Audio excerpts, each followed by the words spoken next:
Okay, so is it possible so this guilt is part of the bad actions, ultimately bad, right? Yeah. Because the good is desirable consciousness, bad is undesirable But consciousness. remember, in the Western world, we've developed because of the development of the priesthood, the launching out of creating the monasteries amongst the pagan Europeans. The pagans of Northern Europe, I mean, the Vikings would come to England, and they would take a king or prince, and they cut him open, and they take his heart out and his lungs, and they place them on top of his chest, and then leave as a warning. They couldn't care less about killing people.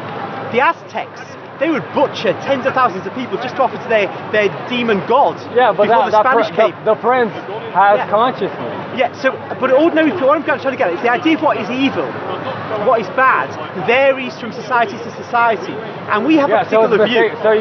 So there's varying levels of understanding of what is truly good and what is truly bad. Right? But ultimately there is a good and ultimately there is a bad. Yes. And different people can have different approximations to that ultimate reality of, depending on whatever instance, what it is, what that instance is an example of. Yeah, we Catholics will say that's absolutely true. That's the way it goes, and St. Paul pretty much says that because he says that people knew the truth, but they distorted it in their false religions. For what? And so, just on this point though, so that we would say that the Catholic Church has given Europe the absolute truth, but people have various versions of the truth, but it's been distorted. So that would conform with our general view of the world. Well, the Catholic Church may have given some specific absolute truth, but that doesn't mean that everything that the Catholic Church has released into the world is absolute truth. We don't say that. We say that when we give our moral teachings, those are the absolute truth. But when we say taking a measure, because we believe in the importance of the state and the prince to keep order in the society, and the church is a hierarchy, just like in the animal kingdom. Oh yeah, well, we believe in a hierarchy in nations, and we also believe in the church's duty to guide the prince and to guide society generally in moral teachings. But we will support things that the prince does, which at other times we might not support. It depends on the time, and sometimes we'll say, oh well, maybe we shouldn't have done this. So for example, when we burnt any prince in general. But the idea is, as a ruler, as a secular ruler, secular Catholic ruler, not necessarily Catholic, but ideally a Catholic ruler, and he will do things which we will give support to. It depends on the circumstances, but we might look back and say, well, we shouldn't have done that. You see, punishments that we have supported at different times, we could say, yes, they were right, or we might say, no, we shouldn't have supported those punishments. Like, say, burning Protestants at the stake for heresy. That could be disagreed with, because that, we might say in 2023, was not the right way to go. But, so there's all kinds of things that we do which we don't say are right, and have done which we don't say are right. But when we're talking about the moral law itself, the moral law comes from God in the Old Testament, is perfected by Christ, and then is spread to the whole human race by his church, which I say is the Catholic Church. And that's how mankind becomes fully enlightened, but can't be fully enlightened by anything other than the Catholic Church, because they've got distortions. Well, okay, so back to good and bad. I was just trying to say bad actions to the same sin. Maybe it would be easier if I say sin. So the sin, so there's guilt that's interwoven into the sin, right? Guilt for the person, regardless of what they may believe. They may believe that there isn't guilt. They may believe that they're not guilty. Okay. But really, ultimately there's guilt. So, is it possible to transfer guilt from one individual to another individual that's being sacrificed, like a goat? I see. Okay. Or a sheep. Is it possible to transfer guilt to sacrifice? And then when you sacrifice, you get rid of the guilt for yourself, for the sacrificing, or the community. Okay. In a certain way, it's possible because we believe. No, I don't believe. I believe in the last 10,000 years, it has every single time it has failed. It has never worked ever. And Jesus was against sacrifice. Judas was against sacrifice. Jesus was against sacrifice. Jesus was against He was, yeah, that But he was is the the sacrifice. polar opposite of He what was the Jesus Lamb of taught. God, though. Okay, I'll give you. He was the my sacrifice. view, if you like. Well, that's what they want to make him out to be, but that's not. That's what he was against, A human and that's what the Romans were sacrifice. doing. That's what people, and where he was preaching, that's what they were doing. He was teaching the baptism through water. Shall I just respond then? Okay, so in the Old Testament, which we believe is from God, God sets up a sacrificial system where animals are to be sacrificed for sin. It's not just animals, actually, there's other offerings that can be given. But take animal sacrifice, it's the highest form of sacrifice. And then there's a thing called the scapegoat, which will be sent out to the desert with the sins of Israel on it. Now this works in a contingent way. You know, it can't say make a mass murderer free of guilt in the eyes of God. It's just a contingent kind of sacrifice. It's a shadow, a foreshadowing of what is to come when Jesus, who is the ultimate sacrifice, dies on the cross for our sins. Now, how can he do that? Because you see, if we go back Well, to he has to agree to it first. and he does agree to it, because we say in the Bible, it says he comes from heaven. He knows then everything about humanity, and he knows what he's going to do. And he says several times in the Gospels, I'm gonna go to die. That's my role, In the and I'll gospel, be the Redeemer. so we can have faith that those authors are relating the stories as you know. We can have faith that that's really what happened. Because as he said, it was not videotaped. We can never know 100% that isn't just a complete distortion. But as I said, we've got this information coming from different sources, which coalesces, and the core elements here. If it's Paul, Matthew, Mark, Luke, or John, Peter, or the Book of Revelation. So you know, there's also we've got this, contradictions. and we've got There are contradictions. non-biblical writings. But remember, on the core, there's no contradiction at the core. You can say you could allege contradictions. Well, I try and answer them, but I don't even have to worry because I'm talking about the core message that comes from all these different sources.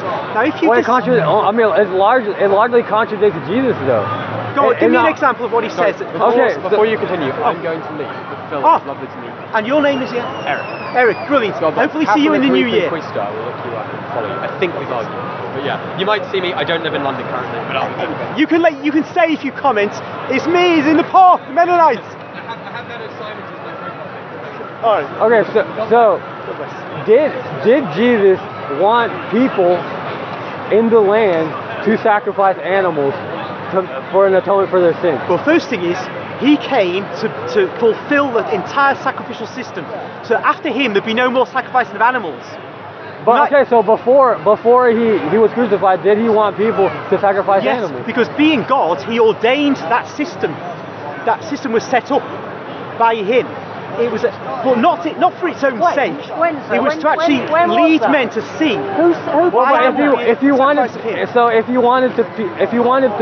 If you wanted people to sacrifice animals, then why did he teach baptism through water? Because once he was sacrificed, then the power could be in the baptism to forgive us our sins, to wipe away the stain of original sin. But it required the sacrifice of the man God to empower this sacrament, baptism and the other sacraments we have. Okay, so if Jesus walked around the land and he was trying to he wanted to tell people to treat others how they want to be treated. Yes. Right? That he didn't invent. That's something that's part of it. It's like a code that we're born with. Okay. Categorically, if Jesus walked around the world and if everybody listened to what he had to say, then he never would have been crucified. Now this is the interesting thing, and this is talking about the mystery of predestination and God's providence. You see, Judas did not have to betray Jesus. He was a man who had free will. He could have chosen not to, but he chose to. Had it not been Jesus, somebody else would have probably. If it had not been Judas, somebody else would have probably done it. Was it the destiny? But nonetheless, the man who does the crime is not the one who has to do the crime. But Jesus' sacrifice was nonetheless baked into human history. So that just as Adam's sin was, although Adam did not have to sin and start the whole drama off, but it was the way it was God knew Adam was going to do this, because he sees history all at once. Setup. So we have Jesus comes to earth in the Jewish context of a Jewish sacrificial system, which is set up just as a purpose of indicating what is going to happen. Like in Isaiah chapter 52, verse 13 to 53, verse 12, it speaks of the sacrifice of a man for the sins of the nation. So it's already there. It's going to happen. And in Daniel chapter 9, Messiah is going to be killed. And we have in other areas, Isaiah 52 to 53, and in Psalm 22, you have the sacrifice being of Jesus on the cross being prophesied as well. So, and in our book, which is not in the Protestant Bible, what is it? Wisdom of Solomon, I think chapter 3, I think it is. You have this prophecy of Jesus who's going to be killed, again, for man. By evil people. So did Jesus sacrifice himself? God sacrificed Jesus, or people sacrificed Jesus? Well, okay, it's God the Father, with God the Son and God the Holy Spirit, sacrificing Jesus on the cross for the sins of mankind, but sacrificing the Son of God in his human nature that he's taken to himself for the very purpose of dwelling, tabernacling amongst us, being one with us, and going through the pains and sufferings we have to ultimate death on the cross as the total sacrifice. But all those others were leading up to. That's the crux of it, though. No pun intended. So even if Jesus did, okay, we can talk about belief. So belief. I believe Jesus did not sacrifice himself. Now, that's where we come to the historical for data people's sins. Yeah. Like, even if he wanted to, it didn't happen because he didn't die on the cross. And you can have faith that he didn't rise on the cross using the gift of reason that God gave you, because he was alive. I mean, it is possible to rise from the dead, even contemporary times, but he didn't die on the cross. But you can't prove that. Now here's what we do. This is I mean, I have great evidence. Well, I have eyewitness accounts from the first century. I mean, give me a name that he didn't die on the cross. Well, I mean, eyewitness based on what they tell. Well, maybe they're not eyewitness accounts, but we have first century accounts. All the people that witnessed Jesus walking around. Yeah, all I want to know after the crucifixion. All the people who speak of him walking around after the crucifixion have the resurrection prior to him walking around. Yeah. Now, if there's any source you have that says he didn't die on the cross, that would be a great benefit to the Muslims, because they've been trying to get hold of that source for years. Oh, okay. So you see, my point of when I started off talking to you was to look at the historical data. All we have are those documents that are in the New Testament, and a few that are not in the New Testament, like Clement's first letter to the Corinthians, which is maybe earlier than 2 Peter and the book of Revelation. So that's quite early, and the Didache, which may be earlier than those two. Now, the early documents all testify to the broad message that is in the New Testament and is well known to Christians and non-Christians, that Jesus preaches around Galilee and goes to Judea, preaches there, and he's ultimately arrested and dies on the cross and then rises from the dead. But when he's preaching in the documents we have, he's saying that he's going to go to Jerusalem and to be killed as a sacrifice for us, as a redeemer. So when we say no, that isn't so, we have no historical data to contradict that. And that would mean we're saying something that's just brought up out of thin air. That's why I didn't want to say to you, oh, here's why I believe what I believe, because I really feel it in my heart. No, it's not that. Of course, I may have that feeling, but okay, so I'm not saying I mean, so I guess I don't have a convincing way to say it, but I mean, he did not die on the cross. So it's similar to okay, so it's like Romeo and Juliet. Whenever Juliet is laid into the Capulet tomb, her entire family is fooled.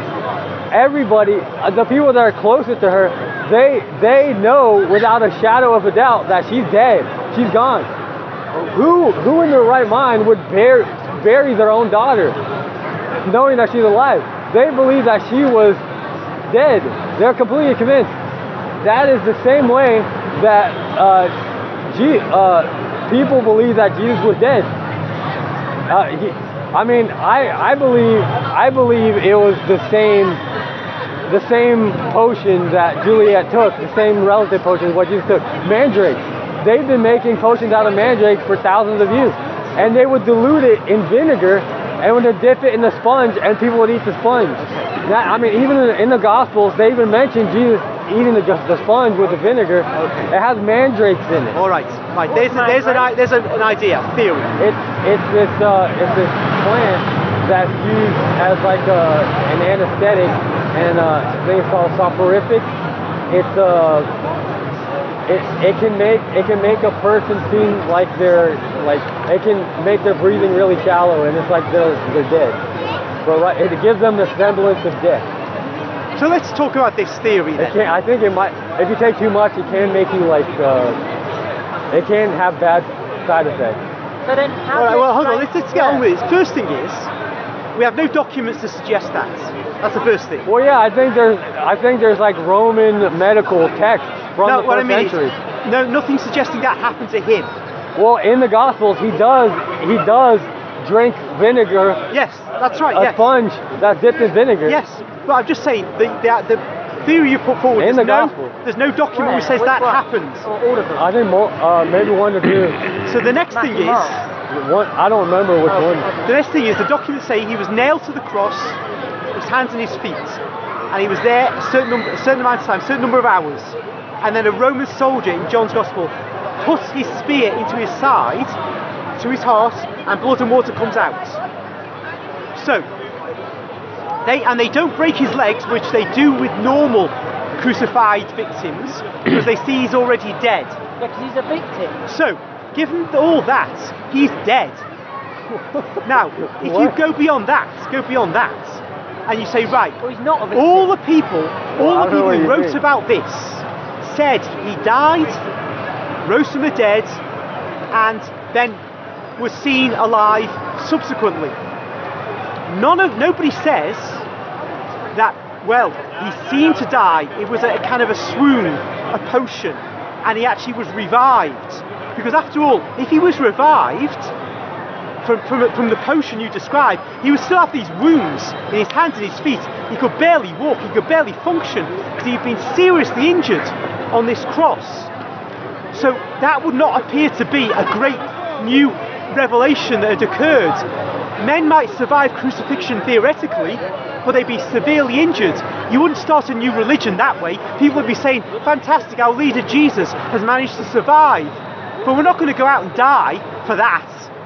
We're just happy he survived. But we're not saying he's special, because he's just managed by luck to survive. Well, but all of them went out and preached that he'd risen from the dead, and guess what? The Jews and the Romans both wanted to hunt down his followers. They would get them and they would torture them, because they were lying. And the Romans would easily, if they could, or the Jews, get sworn statements from those followers admitting they'd lied when they say that he'd risen from the dead, rather than had been revived after a potion. Because these people could be tortured to the extent they'd be made to tell the truth. But no statement came out of any Roman court about this in all the time that the survivors, that the witnesses were alive. They all are saying he rose from the dead. So the religion spreads rapidly without any ability of Romans or Jews to actually contradict it.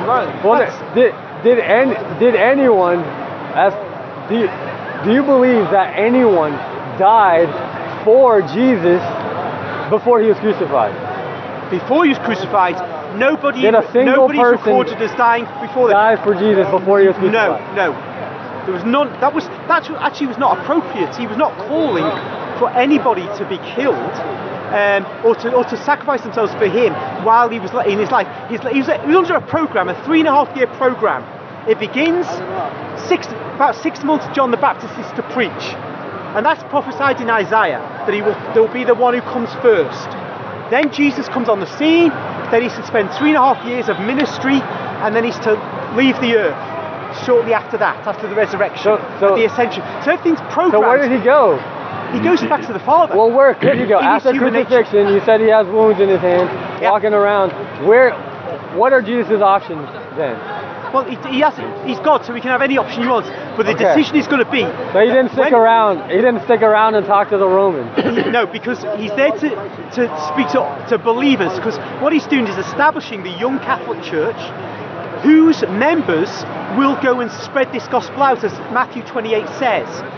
They're going to go and spread the gospel to the whole world and baptize everybody who will become a believer.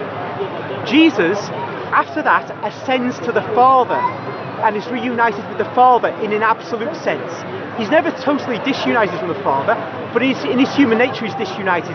Well, in his human nature he's united with the Father now, in heaven, from the moment of the ascension.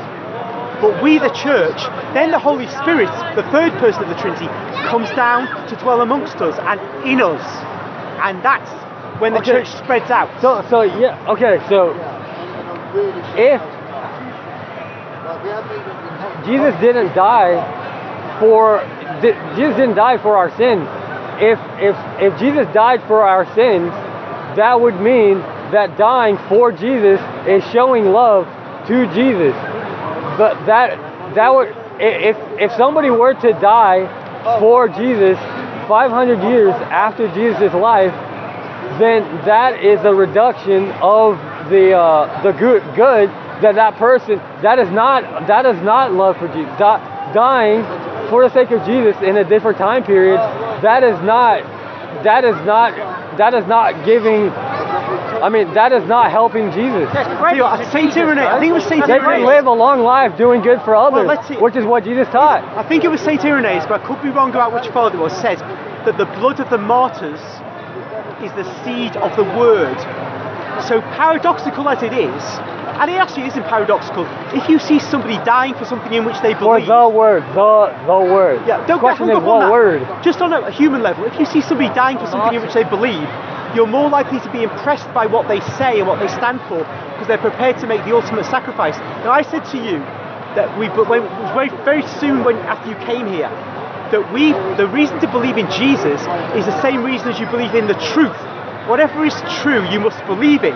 If Jesus is God, you must believe that no matter what. Well, just because something is true doesn't mean you're willing to die for Well, it. actually, here's where we differ. You see, we've got souls, we've got immortal souls. And so our bodies are temporary, our bodies here are temporary. So if you deny the truth, you're going against reason. You're going against reason to deprive yourself of pain.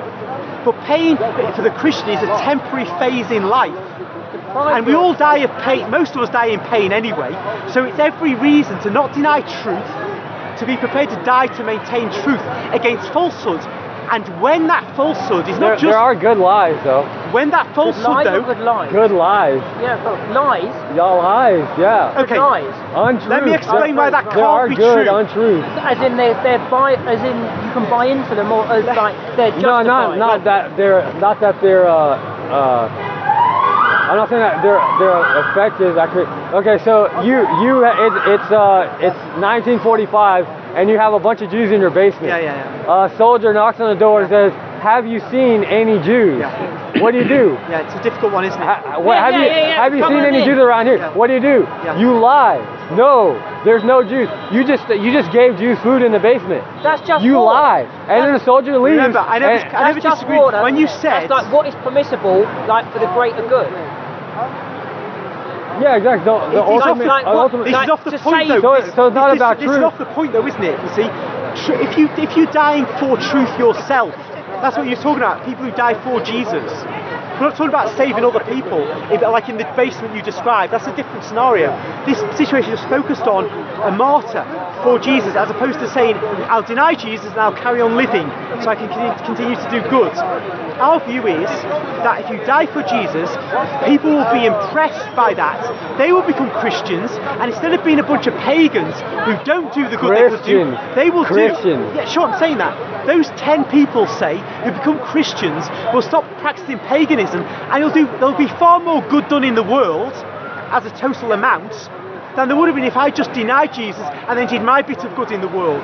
So even on your utilitarian analysis, it is better for me to die for Jesus, affirming belief in him being God, and convert a bunch of other pagans or non-believers, and they do lots of good. That's 10 times as much good as I could have done. Is he wrong? Well, so God, Allah, Deus, is God. Jesus might be pointing towards God, but Jesus is not God, and Jesus can be God, and Jesus doesn't want to be God, and Jesus didn't tell anybody that he was God, and it's not rational that Jesus is God. Okay. Jesus is not God. That's wait a minute. There's that lots of that is things you've true, said there. and that will forever be true. Again, it comes down to the documents we've got. Firstly, there's nothing to stop God taking a human nature to himself. He could take a cat nature to himself. He could take a dog nature to himself. He can do anything, God, right? Well, God created all those things, and so he can take a nature to himself. God It's a can creature nature, right? So okay, so just if God can appear in the form of a cat, then that means that God can appear in the form of you now. Yes. And then he left now. Yes. And then he's back now. Yes. And then he's left. Yes. And now he's him. Yes. Yeah, all at the same time. Are you He's disagreeing not with that? limited to having to be there at the point of incarnation. God can do anything except what would be an illogical sentence, you know. God doesn't have to be locked inside a body. God couldn't change you into a woman. So therefore, God can choose. Could God change you into a woman? Change in the middle of life?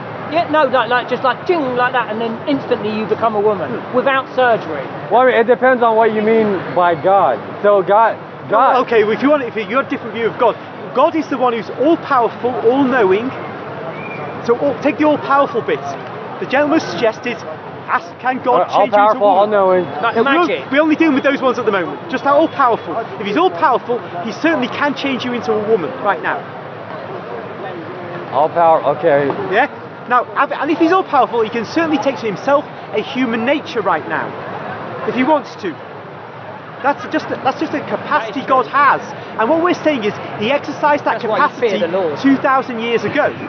And the data, the historical documents we have suggest that is what he did. There's no document saying otherwise. But God is not all powerful in the way of the generosity of God. Because God gives us power.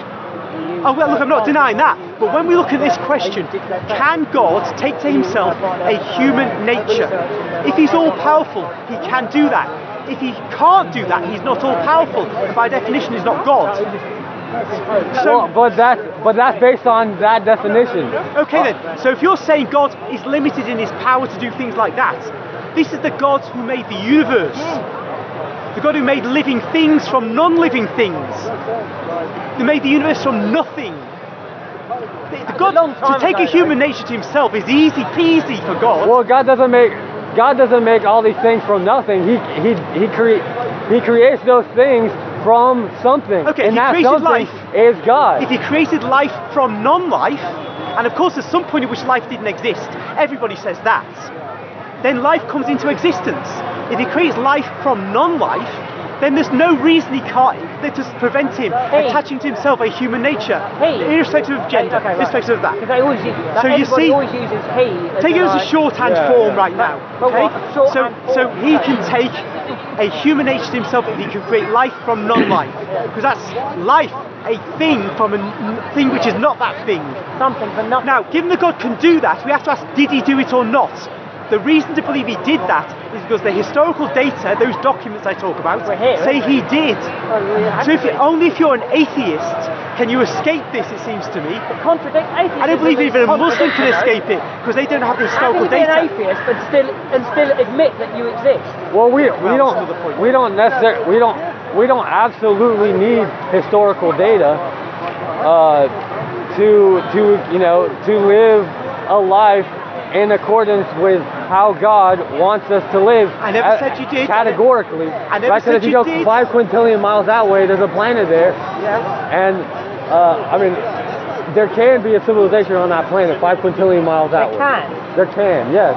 St. Because that's specific. My friend, never mind that. Listen. Not in time. We've got the equivalent of that. People who lived out in the Theoretically, you rainforest. could. Theoretically. The people who've lived in rainforests and deserts who never knew anything about my religion or any of the organised religions of the world.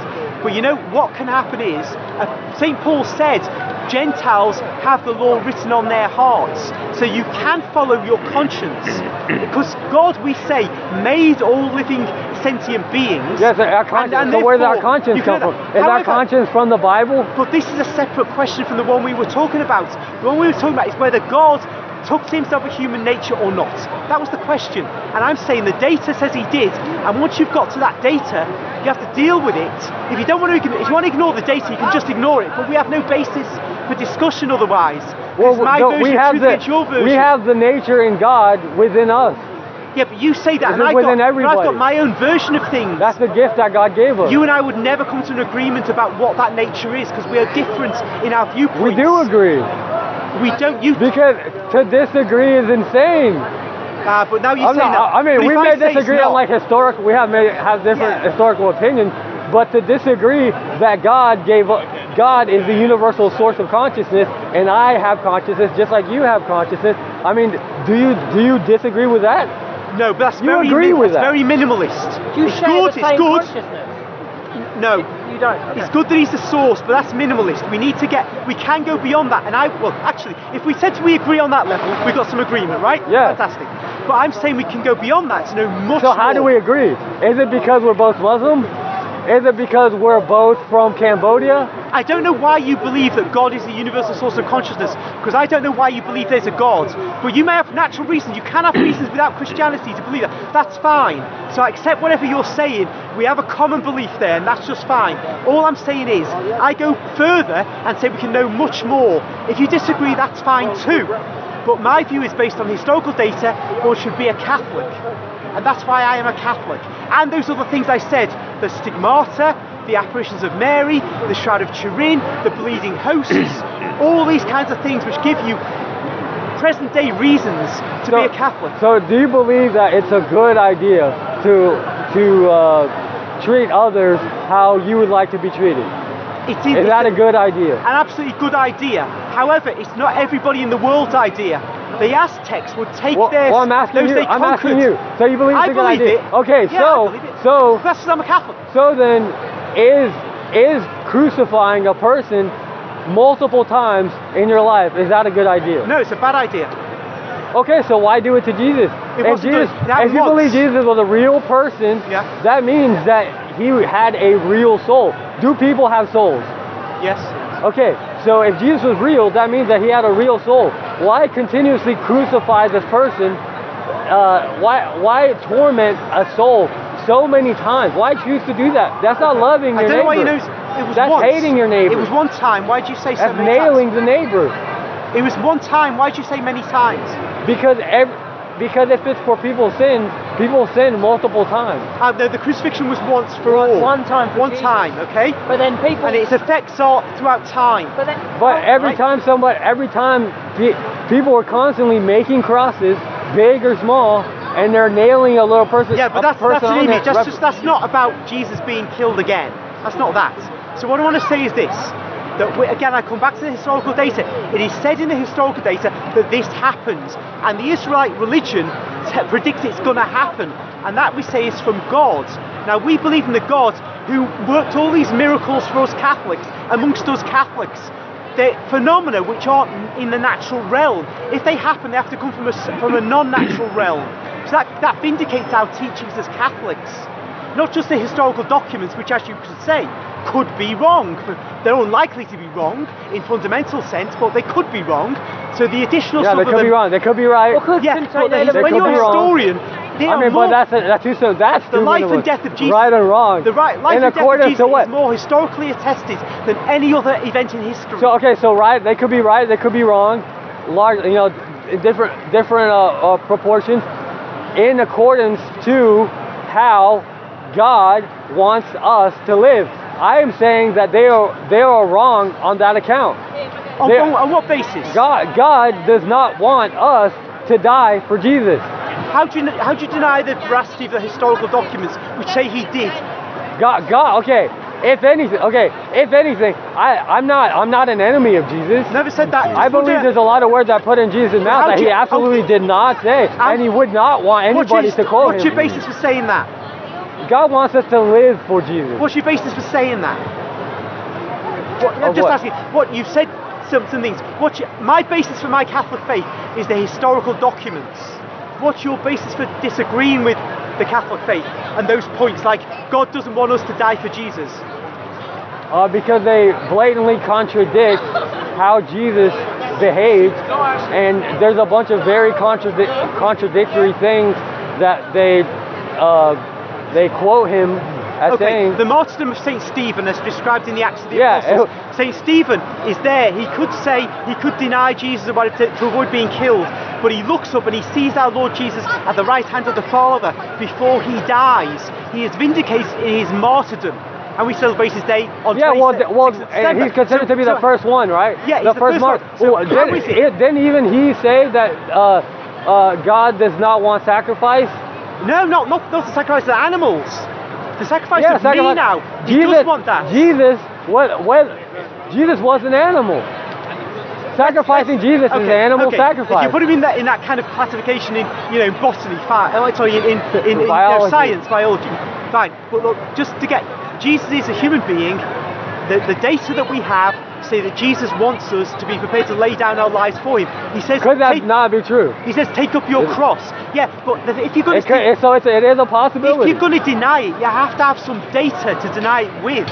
Otherwise, you could just deny everything. So you could deny, for example, data is the gifts that God gave us: reason, ethics, and freedom. But you can have reason. There's such a thing as bad ethics. Okay, so you can imagine a Jesus who would say, I don't want you to die for me. You can imagine Jesus who does say, I want you to die for me. You can. Both are reasonable. Both are reasonable in their own kind of world of reason and whatever axioms you work on to get whatever precepts you have. But actually, the historical data suggests it's this version of Jesus that says, I want you to die for me. And in fact, if you go against the data, then you can go against the data in all kinds of things. Like, for example, the Earth being round, the sun being 90 million miles away, or there being, 4 seasons, or whatever it is. You could deny the data of your senses.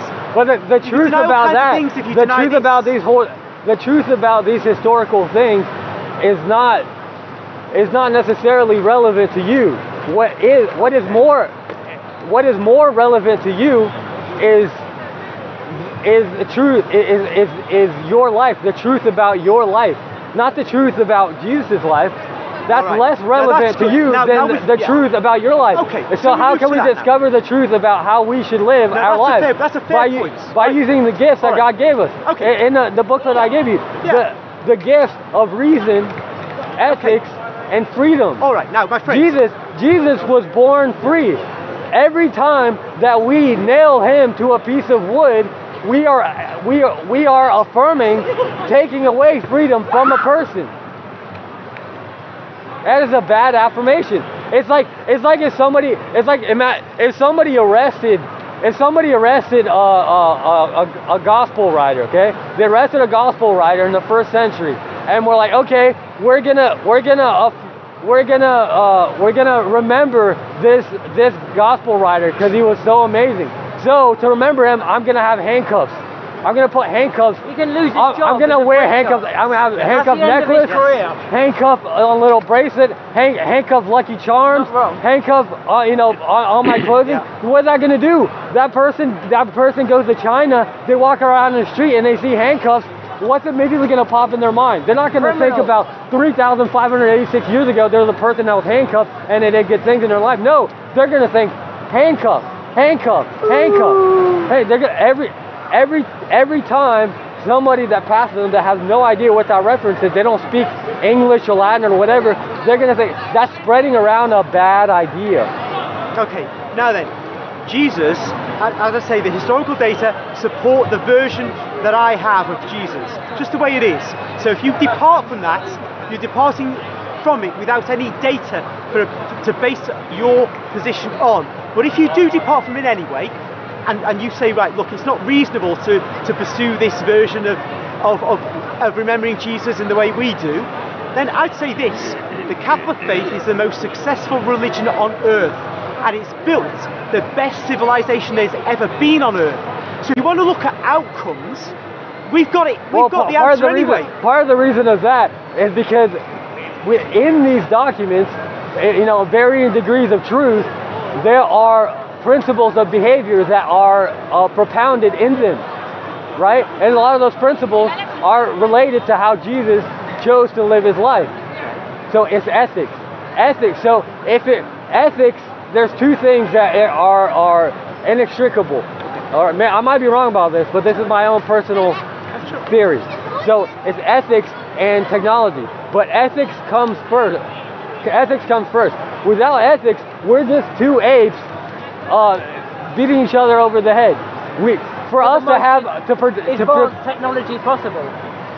Yeah, exactly. Whatever we can lay our hands because we may be two cavemen, but because we choose to adhere to, they can be simple principles of behavior, we combine our heads and we create something bigger than what we would have created by ourselves. That's the power of ethics. Ethics is a gift from God, and we can evolve our ethical practice through another gift of God, which is reason. We can have reason before we have ethics, and then before we have ethics, we have reason. Before we have reason, we have the gift of freedom.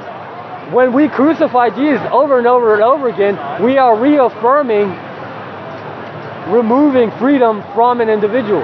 Okay, how is it then? We have a civilization which was Catholic for a very, very long time in the West.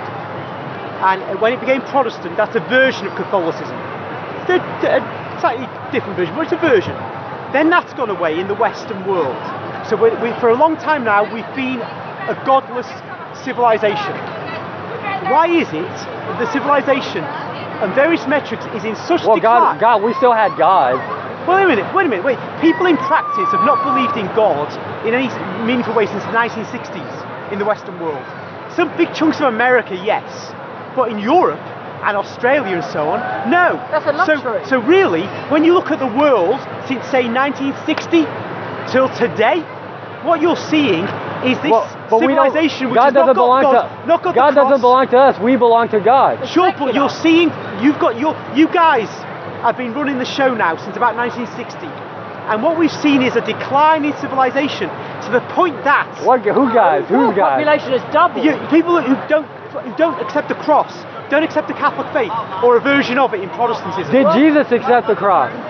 Yeah, he had to. Hold on, let's just stick on the theme. He volunteered to. I was just testing. I mean, like wanting to be crucified. I'm just assessing. Well, that was his purpose. So okay. There's a question. Assess your Did position Jesus with ethics. Do you believe? Okay. Now I'm gonna ask you just whatever. Do you believe that Jesus wanted to be crucified? Yes. He desired. Yes, he did. He did. Because that was the way mankind was. He knew he was going to original sin needed to be disposed of. Come back. Because even though he doubted it when he had to plead to his father. I guess you could say that he didn't want, but he did it anyway. No, he knew he predicted it again and again. In the documents, he's going to Jerusalem to be killed. He knows it. If he doesn't want it, he could leave and go to Italy or to southern France or whatever. He could have got away if he wanted to. He knew what was coming. Now, going back to your point though about how it should be better without the cross. We've got ethics and technology, you say. But as I said, go back from say about 1960 to now, we are seeing the European peoples in the Anglophone world, they're dying out. They're ceasing to have enough children, so they're going to disappear in the 22nd century. Now that is the version of civilization. You have your people, your position. I'm saying we didn't have to believe in the. I'm saying we didn't have to believe in the cross back then. I'm talking about even if you go back then. I'm saying it's a mistake. I'm saying the last 2,000 years, not 2,000, the last 1,900 years, people have been making a terrible mistake. Okay. And the terrible mistake is believing that a person is taking on our guilt, and that person wanted to do that. But now that's gone. So go back to 1960. As I said, if you buy into that, you allow so much more than might otherwise be possible. Like, it may not be 100% true, but for the greater good, for the utilitarian benefit of all, it is worth it. Okay, so let me ask you a question. Well, you can either use what people say, or you can use reason. You were saying to me that ethics are what we need without the cross. But how is it that since the cross, Western civilization has gone into a spiral, a downward spiral, so that it's even going to disappear. It's projectable that it'll disappear. Which one? The demographic, Western civilization. Western- Britain, I don't want France, the Germany, future. Italy. Well, it's Europe easy. and It's the easy. USA. You The see that. EU You and see the the USA. population detail, population No way. statistics, right? Projected into the Because future. people are wealthy. Italy, Spain, Germany, France, Britain. They're all going downhill. We've got loads that of you'll say- immigration. yeah, the immigration will mean that Africans and Asians will replace the standard Europeans. Yeah, but like, we've built That's the the end buildings, of we Western don't need to do it civilization. anymore. But it's It's not when Western the cross, civilization, it's bollocks. when the cross was got rid of. So your civilization without the cross without and just the cross. ethics means the end of civilization. That's End in of practice Roman what's civilization. happening. When we had the cross, we had a thriving civilization. Well, so not that just that- shows in practice your theory fails. Well, not ethics alone.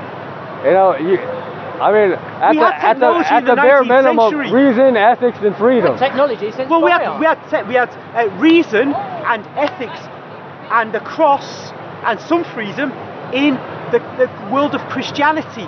When the cross was got rid of, and what you don't regard as rational, and you just have rationality or reason, or unalloyed, unseparated from Christianity, then we have the civilization of the Western world, which is in a death spiral. They're It's just secular, going mate. to It's a disappear. state. It's The a- buildings will be No. here. The European peoples will be gone Have from a Britain, republican from Europe, state. France, Australia, New Zealand. They'll be gone. Well, they're not monarchy. So how on earth can your view be the Church and correct state. one if it can't even sustain a incorrect. civilization? Or your view is not even to just sustain civilization that the Catholics built, is to go further unencumbered by the cross. But you're not even growing civilization. Well, unfortunately, our civilization, our global civilization, is in danger. No, Well, it isn't. what? Africans are having children. Black Africans are having children. Asians are having, well, in certain parts of Asia they're having children. You know, the civilization of parts of the Because world they're is going to building be up. fine. But in the Africa's Western a world, massive space. where the cross has been explicitly rejected, that's the civilization that's It's going been to disappear. rejected. Well, No, It's been, our- it's been, our so how on civil- earth can this be if your view is right? It's just been. It should, it should be beginning to thrive. The more we push away the cross Huh? and Catholicism, our civilization should be rising. All that's rising is technology. But then again, technology is a two-edged sword. Because you have Well, the war technology machines. without ethics, and that's But part we've of the got danger. ethics. We've got ethics. You've got ethics. Your ethics and the ethics of the average European man and woman. They're devoid of Christianity, Well, but they're not building a better okay. world, are they? So it's like I asked you before: is crucifixion is it ethical? Is it good? It's not. If it's not good, then we shouldn't be symbolically crucifying people But over and how over is and over it again. that we had a better civilization than you've got? Your civilization, We which has have- taken over from us, who is is we? declining to disappearing in the next century. Well, that's all. And in the that's process, all- you that's have massive crime rates, massive sexual disease, transmitted disease rates, breakdown of families, single parenthood, of all this rubbish that is the result of your beliefs. I'm not trying to be nasty to you. No, but it's not a result of my The belief. crossless beliefs. So I'm trying to improve the situation. Yeah, So- but you are the majority of people in control in the Western what's world. your solution? How come Well, the no, world okay, isn't getting okay, better? okay. So one way There's that no we, sign of improvement one way, either, my one way friends. that we can Is there? improve. By the way, there's no sign of things getting better in the next 10 years or 50 years. All the stats go For to who? worse, more crime, more less birth rates, worse outcomes for people in terms of their happiness, even worse more people. outcomes in terms of The world their population has wealth. doubled since People, 60. young people cannot expect to have the life I've had. 50s, 60s. That's how bad things are. And it's Since the end of Second your World people War, are running world the show. population has doubled There's no or tripled prospect of things even. getting better. Okay, so in the what? West, Tripled in inside the of West, years. so we're- in the West, No, the West though. The West is what? It's wealthy. it's declining populations. It's disappearing. The It's wealth will be not. left to others. It's not. Like people The come population here. is declining here. It's a The 68 native million on this population, island, the or these native, two the islands, or more native, than that. the native population. But that's life. Everywhere you go, someone builds up, someone comes in, Yeah, someone fights, someone loses, so someone therefore, wins. so the native population is declining when they abandoned the cross. It was thriving when they had the cross. Other civilizations are thriving Maybe they because need they the don't moon follow one. your approach. They need the moon The and the Westerners cross. follow your approach. If the Muslims started following your approach, they go into decline too. Yeah. Well, no, they're not. That's They're normal. not. They're Well, not never mind following. then. We're They're dealing not with your following my civilization and approach. mine. What's your I mean, one? not my approach. They're not. following what I. No, they're not. But the West is. The West is, and that's why I'm comparing. No, the they West don't. They take away freedom from billions of animals. Hold on. Communism? Animals are nothing to do with the decline of our population. Communism. Nothing at all. Communism. In fact, Decline in number or decline in moral. decline in number. standard? The very Communism. fact that if you decline in a number to a certain point, you will not recover your numbers. Well, part of the reason why people are declining in numbers is because they're scared that the world is spiraling into a bad state. Not at all. When we had the Cold War, during the 1950s, there was a baby boom in Britain. Throughout the 1950s and the early 60s, To compensate for two the world Cold wars. War became the Cold War became less Swing 60s. dangerous in the 60s and then ceased to be in Punk the 70s. end of the 80s for a while. Star Wars Now, we 80s. started it again with our antagonism of the Russians. gap of the but in 90s. all this time, since 1964 in the UK War on and terror. similar time in other European countries, there's been a war on terror. decline in the birth rate. As we've got richer, as we felt more prosperous and more secure. So you're saying they should After genocide, there's a they should have the population freedom to have more children. Yeah, you need They money have for the that, freedom. though. They have total freedom to have more But they're children, not. but they don't because they've abandoned the cross. That's when it happens. You need. What do you mean? cross It's is making them you need a infertile? come up of You're poverty. arguing that it's making them infertile, not believing in the cross? No, what they're doing, they're choosing to not have kids. Oh. They're choosing not to get married. They're Kind of choosing to have casual half sex. true. Yeah, They're true. choosing to shack up, True, choosing to have true, abortions, true. choosing to use the pill, and True, all this kind of stuff. true. All Choice. this anti-Catholic stuff. And advertising helps Well, decide that. Against the Catholic. cross. But they could Yeah, have been doing that before. I'm not- all I'm saying to you is- for that. Advertising, All I'm saying to you is, marketing. what The you want, Catholics are what the you best believe in, advertisers of is Jesus making ever. civilization decline. They're the best advertisers. That's the They're way like it the is. condom Well, before the okay, condom. just because civilization has had The prophylactic of Jesus. you know, some level of improvement in hundreds and centuries, it does not mean that everything that's happened in the last 2,000 years is attributed to, you know, I mean, it's like circular argument or something like that. It's Sorry, say what you're saying. I'm not sure what you mean. what Tautology. is that what it is? Well, when you have a theory and you choose your facts to fit your theory, like so Yeah. you just kind of end up in a sort of is it tautological? Yeah, Just or explain something? what you're trying to say Just because you have, you know, it doesn't mean that it's rational. Just because you have reasons for something doesn't mean it's rational. It's logical, but it's not rational. But let me ask you this: if somebody has stakes driven through their hands Yeah. and their feet, Yeah. are they free to do what they want? No, not at that point, no. Except Jesus, being God, could have simply come down from the cross and slaughtered his enemies. He chose to operate through his human nature, which limited him. Okay, so let me ask you. For the sake of being that sacrifice if the Romans for us and our instead, sins. if the Romans did not crucify Jesus, Yeah. they didn't. Yeah. If they did not, they Yeah. chose not to. Instead, they put him in chains. They locked him in Yeah. chains. Yeah. He did the same symbol. Yeah. He was locked in chains. Yeah. And then they did whatever, and they didn't break his leg or they broke his leg. Whatever they did. Yeah. At that point, would it be okay to have and you fast forward 2,000 years, everything was the same except for instead of the cross, it was chains. Yeah. Then would you agree to wear a necklace that has a little person with chains like this hung around your neck? If you were at the that's how he Olympics died, and it had gold without medal on it, nails. yes. Like, because you'd be a winner, wouldn't you? Okay, do you want... You'd have won the whole Olympics with a gold medal, and it doesn't matter whether it's got Jesus on it or not. You've won because you've done the best gymnastics competition in the world over the rings or whatever. To answer your question, you there? You there? Are you there? So you're saying you would? You would wear something like If I won the competition, I'd get the gold medal. Yeah, of course. Because you've won the rings, haven't you? You've held up with for the most time. When you see the gymnast do their All right. thing. However Jesus died, Oh, okay. we would commemorate that. Yeah, well, yeah, that's the way it is. Yeah, it's not the best hypothetical, But you've got to train for that sort of event. If you hold it up for 3 minutes. I didn't think. Yeah, I just thought of it right now. It's not the best hypothetical. Okay. Sorry, I don't want to be I overly answered you. Good flippant. point. No, that was good. That's good. I answered you. I answered you. No, yes. I answered you. I said that no matter how he dies, we commemorate that. The point is that he dies. Okay. Everyone the point dies. Okay. So, but that's just it though. That's just it. He we, died.